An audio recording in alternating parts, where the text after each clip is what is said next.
Bienvenue dans Noir célèbre, le podcast qui explore les grandes pages de l'histoire africaine et ses zones d'ombre. Aujourd'hui, comment la France a perdu l'Afrique, d'après le livre d'Antoine Glaser et Stephen Smith. Dans les années 1960, au moment des indépendances africaines, la France est encore omniprésente sur le continent. Présence militaire, réseau politique, entreprises stratégiques comme Elf, tout cela constitue ce qu'on appelle la France-Afrique. Une relation ambiguë, mêlant coopération et ingérence, soutien occulte et jeu d'influence. Mais au fil des décennies, ce système se fissure. Antoine Glaser et Stephen Smith l'expliquent dans leur livre « La France a perdu l'Afrique », non pas sur un événement brutal, mais à travers un long processus d'érosion. Première raison, le rejet croissant de l'ingérence française. Les peuples africains, lassés des chefs amis de la France, souvent corrompus, réclament des changements. Les nouvelles générations, urbaines et connectées, ne veulent plus être sous la tutelle de l'ancienne puissance coloniale. Extrait d'un journal. Nous voulons décider pour nous-mêmes, sans que Paris nous dicte sa politique. Deuxième élément, la mondialisation. La Chine, les États-Unis, le Brésil, l'Inde entrent en force en Afrique. Pendant que la France reste focalisée sur son précaré, d'autres puissances investissent, commercent, tissent des liens sans les lourds bagages historiques.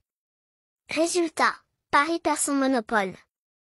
Troisième point, la fin des réseaux informels. Pendant longtemps, des hommes comme Jacques Foccart tenaient les rênes discrètes des relations franco-africaines.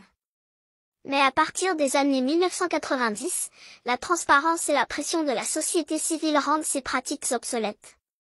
Les réseaux se délitent, et avec eux le pouvoir français. Mais il faut nuancer, la France reste influente. Base militaire au Sahel, coopération culturelle, francophonie, entreprises comme Total.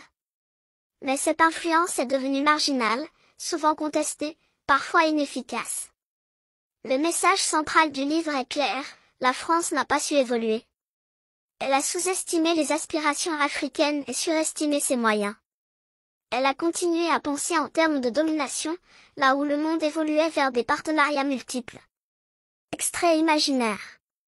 Pour l'Afrique, c'est peut-être une bonne nouvelle. Elle peut diversifier ses alliances, réinventer ses relations internationales, et ne plus dépendre d'un seul partenaire. Alors, comment imaginer l'avenir? Pour les auteurs, la France doit abandonner l'arrogance, accepter de redevenir un partenaire parmi d'autres, et miser sur la jeunesse, la culture, l'économie. Le temps des chefs d'État qui appelaient l'Élysée avant de prendre une décision est révolu. Si cet épisode vous a plu, abonnez-vous, aimez-le, partagez-le et à très bientôt pour un nouvel épisode de Noir célèbre.